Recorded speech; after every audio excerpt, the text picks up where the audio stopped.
ನಮಸ್ಕಾರ, very good morning. ನಾನು Harish Nagaraj. Of course ಇವತ್ತು ಹನುಮ ಜಯಂತಿ. ಅವತ್ತು ರಾಮಾಯಣದ ಹನುಮ ಅಂದಾಗ ಸಂಜೀವಿನಿ ನೆನಪಾಗುತ್ತೆ. ಇವತ್ತು ಸಂಜೀವಿನಿ ಕೂಡ ನೆನಪಿಸ್ಕೊಳ್ಬೇಕು, ಅದು ವ್ಯಾಕ್ಸಿನ್ ಮೂಲಕ ಇದೆ. ಈಗಂತೂ ಕರೋನಾ ಹೆಚ್ಚಾಗ್ತಿದೆ, ಹಾಗಾಗಿ ರಾಜ್ಯ ಸರ್ಕಾರ ಇವತ್ತಿಂದ 14 ದಿನಗಳ ಕಾಲ ಲಾಕ್ಡೌನ್ ಮಾಡಿದೆ. ಅಂದ್ರೆ ಅರ್ಥ ಇವತ್ತು ರಾತ್ರಿ 9 ಗಂಟೆಯಿಂದ ಕರುನಾಡು ಲಾಕ್ಡೌನ್ಗೆ ಹೆದರಿ ಬೆಂಗಳೂರಿನಲ್ಲಿ ಜನ ಊರು ಖಾಲಿ ಮಾಡ್ಕೊಂಡು ತಮ್ಮೂರ್ ಕಡೆ ಹೊರಟಿದ್ದಾರೆ. Breaking news.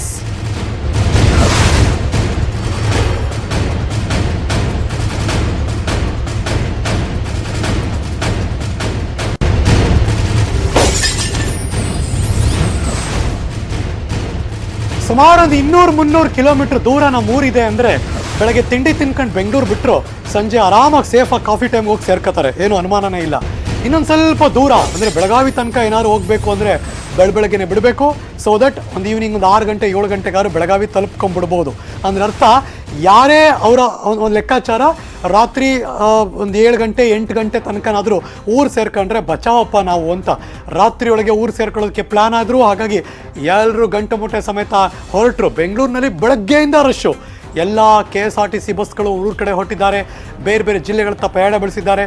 50% ಎಲ್ಲ ಇಲ್ಲ ಸೀನು, ಬಿಕಾಸ್ ಎಲ್ಲ ಕಡೆ ಜನ ತುಂಬ ಕೂತಿದ್ದಾರೆ. ಹೌಸ್ಫುಲ್ ಬಸ್ಗಳು. ಬರೀ ಬಸ್ ಅಷ್ಟೇ ಅಲ್ಲ, ಕ್ಯಾಬ್ಗಳು, ಗೂಡ್ಸ್ ವೆಹಿಕಲ್ಗಳು ಎಲ್ಲೂ ಸಿಗಲಿಲ್ವಾ ಕರೋನಾ ಬಸ್ಸಲ್ಲೂ ಬೇಡ ಅಂತ ತಮ್ಮ ಬೈಕ್ ಹಿಂದ್ಗಡೆ ಒಂದು ಲಗೇಜು, ಅದ್ರ ಹಿಂದ್ಗಡೆ ಒಂದು ಲಗೇಜು, ಪಕ್ಕ ಒಂದು ಲಗೇಜು, ಕೆಳಗಡೆ ಒಂದು ಲಗೇಜು, ಹಿಂದ್ಗಡೆ ಬ್ಯಾಕ್ ಪ್ಯಾಕು, ಮುಂದ್ಗಡೆ ಒಂದು ಲಗೇಜು, ಹ್ಯಾಂಡಲ್ಗಳು 2 ಬ್ಯಾಗು ಎಲ್ಲ ಕಡೆ ಹಾಕೊಂಡು ಜನ ಹೊರಟರು. ಬಲಭಾಗದಲ್ಲಿ KR ಮಾರ್ಕೆಟಲ್ಲಿ ಮೊನ್ನೆ ಎಲ್ಲ ಹೆಂಗರು ಅಂದರೆ ಭಾನುವಾರ ಎಲ್ಲ ಕರ್ಫ್ಯೂ ಇರುತ್ತೆ, ನಾಳೆಯಿಂದಂತೂ ಇಲ್ಲವೇ ಇಲ್ಲ. ಹಾಗಾಗಿ ಜನಸಂದಣಿ, ಹೂ ತಗೊಳಕ್ಕೆ, ಹಣ್ಣು ತಗೊಳಕ್ಕೆ ನಾಳೆಯಿಂದನೂ ಸಿಗುತ್ತಪ್ಪ. ಬೆಳಗ್ಗೆ ಬಂದು ತಗೋಬೋದು 6ರಿಂದ 10 ಗಂಟೆ. ಯಾಕೆ ಏನು ರೇಟ್ ಜಾಸ್ತಿ ಆಗ್ಬಿಡುತ್ತಾ? ₹1 ₹2 ಯಾಮಾರಿದ್ರೆ ₹1000 ಕಟ್ಟಬೇಕು ಹಾಸ್ಪಿಟ್ಲಿಗೆ. ಸೊ ಹಾಗಾಗಿ ಜನ ಎಲ್ಲ ಕಡೆ ಬೆಂಗಳೂರು ಬಿಟ್ಟು ಜನ ಕೂಡ ಬೇರೆ ಬೇರೆ ಅವ್ರವ್ರ ಊರುಗಳಿಗೆ ತೆರಳ್ತಾ ಇದ್ದಾರೆ. ಹಾಗಾಗಿ ಮೆಜೆಸ್ಟಿಕ್ಕು ಎಲ್ಲ ಕಡೆ ಫುಲ್ ರಶ್ಶು.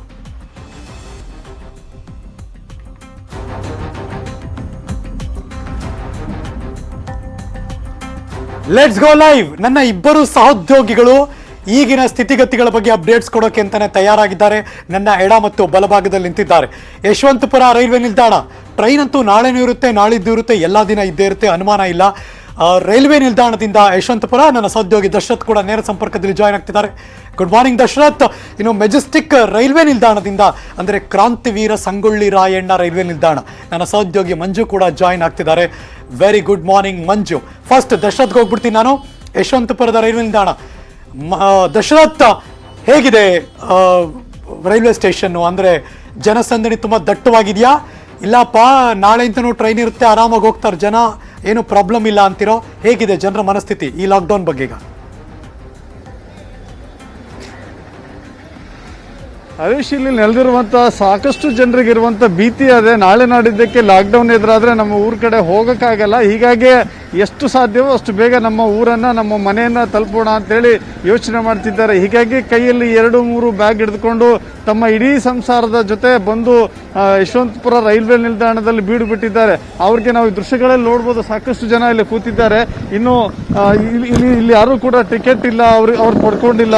ಜೊತೆ ಅವ್ರಿಗೆ ಯಾವಾಗ ಟ್ರೈನ್ ಸಿಗುತ್ತೆ, ನಮಗೆ ಸರಿಯಾದ ಸೀಟ್ ಸಿಗುತ್ತಾ ಏನು ಕೂಡ ಗೊತ್ತಿಲ್ಲ. ಇವರು ದೇಶದ ಬೇರೆ ಬೇರೆ ರಾಜ್ಯಗಳಿಂದ ಬಂದಿದ್ದಾರೆ. ಪಶ್ಚಿಮ ಬಂಗಾಳ, ಉತ್ತರ ಪ್ರದೇಶ, ಹರಿಯಾಣ, ಜಾರ್ಖಂಡ್, ಹೀಗೆ ಬೇರೆ ಬೇರೆ ರಾಜ್ಯಗಳಿಂದ ಬಂದಿರುವಂತ ಅವರೆಲ್ಲ ಕಾರ್ಮಿಕ ಇದೀಗ ಬೆಂಗಳೂರಿನಿಂದ ಮಹಾ ವಲಸೆ ಹೋಗ್ತಾ ಇದೆ ತಮ್ಮ ಊರುಗಳ ಕಡೆಗೆ.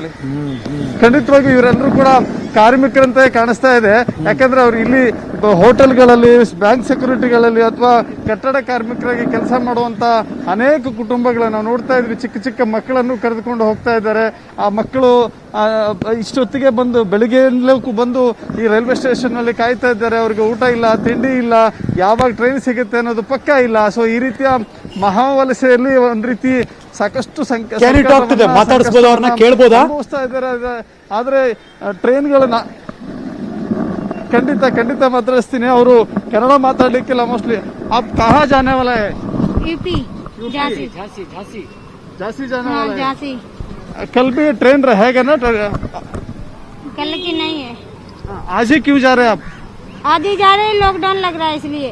अब लॉकडाउन नहीं है, ट्रेन रहेगा अभी। कल भी ट्रेन चलेगा? टिकट मिला है आपको? अभी नहीं मिला है। टिकट नहीं मिला है? नहीं। अब कैसा जाएगा अभी? टिकट कटा के ಇದಿಷ್ಟು ಅವ್ರು ಇಲ್ಲಿವರೆಗೂ ಕೂಡ ಟಿಕೆಟ್ ತೆಗೆದುಕೊಂಡಿಲ್ಲ. ತುಂಬಾ ಹೊತ್ತಾಗಿದೆ ಬಂದು. ಎಲ್ಲಿ ಅವರು ಟಿಕೆಟ್ ಸಿಗುತ್ತೋ ಇಲ್ವೋ, ಟ್ರೈನಲ್ಲಿ ಜಾಗ ಸಿಗುತ್ತೋ ಇಲ್ವೋ, ಬಟ್ ಲಾಕ್ಡೌನ್ ಆಗುವ ಭೀತಿ ಅಂತೂ ಅವರನ್ನ ಕಾಡ್ತಾ ಇದೆ. ಹೀಗಾಗಿ ಅವರು ತಮ್ಮ ತಮ್ಮ ಊರುಗಳತ್ತ ಮುಖ ಮಾಡಿದ್ದಾರೆ. ಇನ್ನು ನಮ್ಮ ಬೇರೆ ಬೇರೆ ರಾಜ್ಯಗಳಿಗೆ ಹೋಗೋರ ಕತೆ ಇದಾದ್ರೆ, ಇನ್ನು ಬೇರೆ ಬೇರೆ ಜಿಲ್ಲೆಗಳಿಗೆ ಹೋಗೋರಂತೂ ಬೈಕ್ಗಳಲ್ಲಿ ಅಥವಾ ಸಿಕ್ಕ ವಾಹನಗಳನ್ನ ಹತ್ತಿಕೊಂಡು ತಮ್ಮ ಊರ್ ಕಡೆ ಹೋಗ್ತಾ ಇದ್ದಾರೆ. ಬೈಕ್ಗಳಿಗೆ 2-3 ಬ್ಯಾಗ್ಗಳನ್ನ ಕಟ್ಕೊಂಡು ಇಡೀ ಸಂಸಾರವನ್ನ ಬೈಕ್ಗಳಲ್ಲೇ ಸಾಗಿಸ್ತಾ ತಮ್ಮ ಊರುಗಳನ್ನ ರೀಚ್ ಆಗ್ಲಿಕ್ಕೆ ಸಾಕಷ್ಟು ರೀತಿಯಲ್ಲಿ ಹರಸಾಹಸ ಪಡ್ತಾ ಇದ್ದಾರೆ. ಹರೀಶ್, ಓಕೆ ದಶರಥ್, ಟಿಕೆಟ್ ಕಟ್ವಾಯಂಗೆ ಹಮ್ ಅಂತಿದ್ರು. ಅಲ್ಲಿ ಟ್ರೈನ್ ಇರ್ಬೇಕಲ್ಲ ಇವ್ರು ಹೋದಾಗ ಊರ್ಗೆ. ಹಾಗಾಗಿ ಟ್ರೈನ್ ಸಿಕ್ಕರೆ ಅವ್ರು ಟಿಕೆಟ್ ತಗೋತಾರೆ, ಇಲ್ಲಾಂದ್ರೆ ಟ್ರೈನ್ ಸಿಗೋ ತನಕ ಕಾಯಲೇಬೇಕಾದಂತಹ ಪರಿಸ್ಥಿತಿ. ಆದರೆ ಅಷ್ಟೊಂದು ಆತಂಕ ಬೇಡ. ನಾಳೆನೂ ಟ್ರೈನ್ ಇರುತ್ತೆ, ನಾಳಿದ್ದು ಟ್ರೈನ್ ಇರುತ್ತೆ. ರೈಲ್ವೆ ಓಡಾಟದಲ್ಲಿ ಯಾವುದೇ ವ್ಯತ್ಯಯ ಇಲ್ಲ ಅಂತ ಈಗಾಗಲೇ ಕೇಂದ್ರ ರೈಲ್ವೆ ಇಲಾಖೆ ಕೂಡ ಸ್ಪಷ್ಟನೆ ಕೊಟ್ಟಿದೆ. Let's go live. ಬೆಂಗಳೂರಿನ ಹೃದಯ ಭಾಗದಲ್ಲಿರುವ ಅಂದ್ರೆ ಮೆಜೆಸ್ಟಿಕ್ ಇರುವಂತಹ ಕ್ರಾಂತಿವೀರ ಸಂಗೊಳ್ಳಿ ರಾಯಣ್ಣ ರೈಲ್ವೆ ನಿಲ್ದಾಣ. ನನ್ನ ಸಹೋದ್ಯೋಗಿ ಮಂಜು ಕೂಡ ಜಾಯ್ನ್ ಆಗ್ತಿದ್ದಾರೆ. ಗುಡ್ ಮಾರ್ನಿಂಗ್ ಮಂಜು, ಹೇಗಿದೆ ಮೆಜೆಸ್ಟಿಕ್ನಲ್ಲಿ ರೈಲ್ವೆ ನಿಲ್ದಾಣದಲ್ಲಿ ಜನರ ಮನಸ್ಥಿತಿ ಮತ್ತು ಜನದಟ್ಟಣೆ?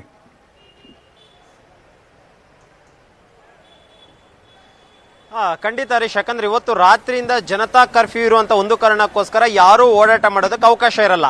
ಇದೇ ಒಂದು ಕಾರಣಕ್ಕೋಸ್ಕರ ಬೆಂಗಳೂರಿನಲ್ಲಿ ಕೂಲಿ ಕಾರ್ಮಿಕರಾಗಿರ್ಬೋದು ಅಥವಾ ಬೇರೆ ಬೇರೆ ಜಿಲ್ಲೆಗಳಿಗೆ ಹೋಗುವಂತವ್ರು ಇವಾಗ್ಲೇನೆ ಬೆಂಗಳೂರನ್ನ ಬಿಟ್ಟು ಹೋದ್ರೆ ಸೇಫ್ ಆಗ್ತೀವಪ್ಪ ಅನ್ನುವಂತ ನಿರ್ಧಾರಕ್ಕೆ ಕೂಡ ಬಂದಿದ್ದಾರೆ. ಇನ್ನು ನಾವು ನೋಡ್ತಾನೆ ಇದೀವಿ, ಇಲ್ಲಿಗೆ ಬರುವಂತ ಪ್ರತಿಯೊಬ್ರು ಕೂಡ ಅಷ್ಟೇ, ಯಾರು ಬರಿಗೈಯಲ್ಲಿ ಬರ್ತಿಲ್ಲ. ಪ್ರತಿಯೊಬ್ರು ಕೂಡ ಲಗೇಜ್ ಅನ್ನ ಕೈಯಲ್ಲಿ ಇಟ್ಕೊಂಡು ಲಗೇಜ್ ನ ಮುಖಾಂತರವಾಗಿ ಬರ್ತಿದ್ದಾರೆ. ಅಂದ್ರೆ ಎಲ್ಲೋ ಒಂದ್ ರೀತಿ ಬೆಂಗಳೂರಿನಲ್ಲಿ ದಿನನಿತ್ಯವೂ ಕೂಡ ಅಷ್ಟೇ ಸುಮಾರು 20,000ಕ್ಕೂ ಅಧಿಕ ಪಾಸಿಟಿವ್ ಕೇಸ್ಗಳು ಏನಾಗ್ತಾ ಇದೆ. ಆ ಒಂದು ಕಾರಣಕ್ಕೋಸ್ಕರ ಬೆಂಗಳೂರನ್ನ ತೊರೆದು ಹೋಗ್ಬೇಕು ಅನ್ನುವಂತ ನಿರ್ಧಾರಕ್ಕೂ ಕೂಡ ಅಷ್ಟೇ ಒಂದ್ ರೀತಿ ಬೆಂಗಳೂರಿನ ಜನ ಬಂದಿದ್ದಾರೆ. ಒಂದು ಕಡೆ ಲಗೇಜ್ ನ ಸಮೇತವಾಗಿ ಎಲ್ಲರೂ ಕೂಡ ಅಷ್ಟೇ ಬೆಂಗಳೂರನ್ನ ತೊರೆದು ಬೇರೆ ಬೇರೆ ಊರುಗಳಿಗೆ ಹೋಗಕ್ಕೆ ಎಲ್ಲ ರೀತಿಯಂತ ಒಂದು ಪ್ರಯತ್ನದ ಮುಖಾಂತರವಾಗಿ ಈಗಾಗಲೇ ಬಂದಿರುವಂತದ್ದು. ನೀವು ದೃಶ್ಯದಲ್ಲಿ ಕೂಡ ನೋಡ್ತಾ ಇರಬಹುದು, ಒಬ್ಬೊಬ್ಬರ ಕೈಯಲ್ಲಿ 2-3 ಲಗೇಜ್ಗಳನ್ನ ಇಟ್ಕೊಂಡಿದ್ದಾರೆ. ಅಂದ್ರೆ ಬಹುತೇಕ 15 ದಿನಗಳ ಕಾಲ ಏನು ಸರ್ಕಾರ ಈಗಾಗಲೇ ಒಂದು ಲಾಕ್ಡೌನ್ ಅನ್ನ ಈಗಾಗಲೇ ಏರಿದೆ. ಬಹುಶಃ 15 ದಿನಗಳಾದಂತಹ ಬಳಿಕವೂ ಕೂಡ ಅಷ್ಟೇ ಮತ್ತೆ ಲಾಕ್ಡೌನ್ ಅನ್ನ ಮುಂದುವರಿಸುವಂತ ಒಂದು ಸಾಧ್ಯತೆಗಳಿರಬಹುದು. ಆ ಒಂದು ಕಾರಣಕ್ಕೋಸ್ಕರ ಲಗೇಜ್ ನ ಸಮೇತವಾಗಿ ಒಂದಷ್ಟು ಜನ ಬಂದಂತೆ ಕಾಣ್ತಿದೆ. ನೀವು ನೋಡ್ತಾ ಇರಬಹುದು ದೃಶ್ಯದಲ್ಲಿ, ಪ್ರತಿಯೊಬ್ರು ಕೂಡ ಅಷ್ಟೇ, ಅಂದ್ರೆ 2-3 ಬಂದ್ರು ಕೂಡ ಅಷ್ಟೇ 4-5 ಬ್ಯಾಗ್ಗಳ ಸಮೇತವಾಗಿ ಅವರು ಕೂಡ ಬಂದಿರುವಂತದ್ದು. ಅಂದ್ರೆ ಎಲ್ಲೋ ಒಂದ್ ರೀತಿ 15 ದಿನಗಳ ಬಳಿಕ ಮತ್ತೆ ಲಾಕ್ಡೌನ್ ಕಂಟಿನ್ಯೂ ಆಗುತ್ತಾ, ಅಥವಾ ಒಂದ್ ವೇಳೆ 15 ದಿನ ಆದ್ಮೇಲೆ ಮತ್ತೆ ಬರೋದಕ್ಕೆ ಅವಕಾಶ ಇದ್ರೆ ಬರೋಣ, ಇಲ್ಲ ಅಂದಂತಹ ವೇಳೆಯಲ್ಲಿ ಮತ್ತೆ ಈ ಒಂದು ಬೆಂಗಳೂರಿನ ಸಹವಾಸವೇ ಬೇಡ ಅನ್ನುವಂತ ಒಂದು ನಿರ್ಧಾರಕ್ಕೂ ಕೂಡ ಅಷ್ಟೇ ಎಲ್ಲೋ ಒಂದ್ ರೀತಿ ಇಲ್ಲಿನ ಒಂದು ಜನ ಬಂದಿದೆ. ಅವ್ರನ್ನೂ ಕೂಡ ಅಷ್ಟೇ ಮಾತನಾಡ್ಸೋಣ, ಅವ್ರು ಎಲ್ಲ ಹೋಗ್ತಿದ್ದಾರೆ ಏನು ಅನ್ನೋದ್ರ ಬಗ್ಗೆ. ಮೇಡಮ್, ಎಲ್ಲಿ ಹೋಗ್ತಿದ್ದೀರಾ ನೀವು? ಅಂದ್ರೆ ಬೆಂಗಳೂರು ಬಿಟ್ಟು ಹೋಗ್ತಿರೋದಕ್ಕೆ ಕಾರಣ ಏನು? ಕೊರೋನಾ ಜಾಸ್ತಿ ಆಯ್ತು, ಅದಕ್ಕೆ. ಕಾಲೇಜ್ ಎಲ್ಲ ಕ್ಲೋಸ್ ಆಗಿದೆ, ಅದಕ್ಕೆ ನಾವು ಹೋಗ್ತಾ ಇದ್ದೀನಿ. ಕೇರಳಕ್ಕೆ ಹೋಗ್ಬೇಕು ನಾವು. ನಮ್ಮ ಕಾಲೇಜ್ ಎಲ್ಲ ಲಾಕ್ಡೌನ್ ಆಗಿದೆ, ಅದಕ್ಕೆ ನಾವು ಹೋಗ್ತಾ ಇದ್ದೀವಿ. ಮತ್ತೆ ಕಾಲೇಜಿಂದ ಏನಾದ್ರು ಮಾಹಿತಿ, ಯಾವಾಗ ಕಾಲೇಜ್ ಓಪನ್ ಆಗುತ್ತೆ ಅನ್ನೋದ್ರ ಬಗ್ಗೆ ಏನಾದ್ರು ಇನ್ಫಾರ್ಮೇಶನ್ ಇದೆಯಾ? ಇಲ್ಲ, ಇನ್ ಕೇಸ್ ಇನ್ನು ಕೋವಿಡ್ ಜಾಸ್ತಿ ಆಗಿದೆ ಅಂದ್ರೆ ನಮಗೂ ಏನೂ ಆಗಲ್ಲ. ನಮ್ಮ ಎಜುಕೇಶನ್ ಎಲ್ಲ ತುಂಬಾ ಜಾಸ್ತಿ ಆಗ್ತಾ ಲೈಕ್ ಇನ್ಕ್ರೀಸಿಂಗ್ ಇಯರ್ಸ್ ಆಗ್ತಾ ಇದ್ದೀನಿ. ಸೊ ನೋಡ್ಬೇಕು ನಾವು ಏನಂತ. ಮೇಡಮ್, ನೀವೆಲ್ಲಿ ಹೋಗ್ತಿದ್ದೀರಾ? ನೀವು ಯಾವ ಊರಿಗೆ ಹೋಗ್ತೀರಾ? ಕೇರಳ. ಯಾವ ಕಾಲೇಜಿನ ಸ್ಟೂಡೆಂಟ್ಸ್ ಎಲ್ಲ ನೀವು? Bapuji Ayurvedic medical college, Challakere. ಅಂದ್ರೆ ನೆಕ್ಸ್ಟ್ ಲಾಕ್ಡೌನ್ ಕಂಟಿನ್ಯೂ ಆಗಬಹುದು ಅಂತ ನೀವೇ ಅನ್ಕೊಂಡ್ಬಿಟ್ಟಿದ್ದೀರಾ? 15 ದಿನ ಆದ್ಮೇಲೆ ಎಕ್ಸಾಮ್ ಪೋಸ್ಟ್ಪೋಂಡ್ ಆಯಿತು, ಅದಕ್ಕೆ ನಾವು ಅದಕ್ಕೆ ಪೋಸ್ಟ್ಪೋಂಡ್ ಆಯಿತು. ಹರೀಶ್, ಇದು ಹೇಳುವಂತದ್ದು ಇವರು ಸ್ಟೂಡೆಂಟ್ಸ್. ಇವರು ನಾವು ಕೇರಳದಿಂದ ಬಂದು ಬೆಂಗಳೂರಿನಲ್ಲಿ ವಿದ್ಯಾಭ್ಯಾಸವನ್ನ ಮಾಡ್ತಾ ಇದ್ವಿ.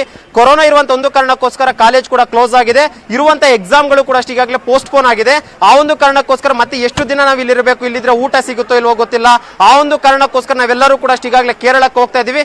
ಒಂದು ವೇಳೆ ಲಾಕ್ ಡೌನ್ ಏನಾದ್ರೂ ಎಕ್ಸ್ಟೆನ್ಷನ್ ಆಗದೆ 15 ದಿನ ಆದ್ಮೇಲೆ ಮತ್ತೆ ನಮ್ಗೆ ಬರೋದಕ್ಕೆ ಅವಕಾಶ ಇದ್ದು ಕಾಲೇಜುಗಳು ಓಪನ್ ಆದಂತ ವೇಳೆಯಲ್ಲಿ ನಾವು ಬರ್ತೀವಿ ಅಂತ ಹೇಳ್ತಾರೆ. ಇನ್ನೊಂದು ದೃಶ್ಯದಲ್ಲಿ ಕೂಡ ನೀವು ನೋಡ್ತಾ ಇರಬಹುದು, ಕೇವಲ ಜನರಷ್ಟೇ ಅಲ್ಲದೆ ಕೂಲಿ ಕಾರ್ಮಿಕರು ಪ್ರಮುಖ. ಯಾಕಂದ್ರೆ ಬೆಂಗಳೂರು ನಗರಕ್ಕೆ ಲಕ್ಷಾಂತರ ಸಂಖ್ಯೆಯಲ್ಲಿ ಕೂಡ ಅಷ್ಟೇ ಈಗಾಗಲೇ ಕೂಲಿ ಕಾರ್ಮಿಕರು ಬರ್ತಾರೆ. ಅದು ಕೂಡ ಅಷ್ಟೇ ಬೇರೆ ಬೇರೆ ರಾಜ್ಯಗಳಿಂದ, ಬಿಹಾರ ಆಗಿರ್ಬೋದು, ರಾಜಸ್ಥಾನ ಆಗಿರ್ಬೋದು, ಉತ್ತರ ಪ್ರದೇಶ ಆಗಿರ್ಬೋದು, ಈ ಒಂದು ಭಾಗಗಳಿಂದ ಸಾಕಷ್ಟು ಸಂಖ್ಯೆಯಲ್ಲಿ, ಲಕ್ಷಾಂತರ ಸಂಖ್ಯೆಯಲ್ಲಿ ಜನರು ಕೂಡ ಅಷ್ಟೇ ಇಲ್ಲಿ ಕೂಲಿ ಕೆಲಸ ಮಾಡ್ಕೊಂಡು ಬರ್ತಾರೆ. ನೀವು ದೃಶ್ಯದಲ್ಲಿ ಕೂಡ ನೋಡ್ತಾ ಇರ್ಬೋದು, ಪಾಪ ಅವರು ಬೆಳಿಗ್ಗೆಯಿಂದನೂ ಕೂಡ ಅಷ್ಟೇ ಕಾಯ್ತಾರೆ. ಅಂದ್ರೆ ಯಾವ ಟ್ರೈನ್ ಬರುತ್ತೋ, ಯಾವ ಟೈಮಿಂಗ್ ಅವ್ರು ಪಾಪ ಟಿಕೆಟ್ ಬುಕ್ ಮಾಡ್ಕೊಂಡಿದಾರೋ, ಒಂದ್ ವೇಳೆ ಟಿಕೆಟ್ ಬುಕ್ ಮಾಡಿದಾರೋ ಇಲ್ವೋ ಗೊತ್ತಿಲ್ಲ. ಅವರು ಕೂಡ ಅಷ್ಟೇ ಮುಂಜಾನೆಯಿಂದಲೂ ಕೂಡ ಅಷ್ಟೇ ಕಾಯ್ತಿರುವಂತಹ ದೃಶ್ಯಗಳನ್ನು ಕೂಡ ನೋಡ್ತಾ ಇರ್ಬೋದು. ಅಂದ್ರೆ ಸಾಲಾಗಿ ಕೂತಿದ್ದಾರೆ ಅವರು ಬೆಳಿಗ್ಗೆಯಿಂದಲೂ ಕೂಡ ಅಷ್ಟೇ. ಅಂದ್ರೆ ಪಾಪ ಅವರು ಬಹುಶಃ ಕೆಲವರು ಒಂದಷ್ಟು ಜನ ರಿಸರ್ವೇಶನ್ ಮಾಡಿರ್ತಾರೆ, ಇನ್ನೊಂದಷ್ಟು ರಿಸರ್ವೇಶನ್ ಮಾಡಿರಲ್ಲ. ಇಲ್ಲಿ ಬಂದ್ರೆ ಟಿಕೆಟ್ ಸಿಗುತ್ತೇನೋ ಅನ್ನುವಂತ ಒಂದು ಲೆಕ್ಕಾಚಾರದಲ್ಲಿ ಕೂಡ ಅಷ್ಟೇ ಅವ್ರು ಬಂದಿರುವಂತದ್ದು. ಅಂದ್ರೆ ಆ ಒಂದು ಕಾರಣಕ್ಕೋಸ್ಕರ ಅಂದ್ರೆ ಎಲ್ಲೋ ಒಂದ್ ರೀತಿ ಬೆಂಗಳೂರಿನಲ್ಲಿ 15 ದಿನಗಳ ಮಟ್ಟಿಗೆ ಲಾಕ್ಡೌನ್ ಅನ್ನ ಘೋಷಣೆ ಮಾಡಿದರೆ, ಒಂದ್ ವೇಳೆ ಅದು ಎಕ್ಸ್ಟೆಂಡ್ ಆಗಿ 1 ತಿಂಗಳಾಗಬಹುದು. ಯಾಕಂದ್ರೆ ಕಳೆದ ಬಾರಿ ಲಾಕ್ಡೌನ್ ಮಾಡಿದಾಗ 2-3 ತಿಂಗಳು ಲಾಕ್ಡೌನ್ ಇತ್ತು.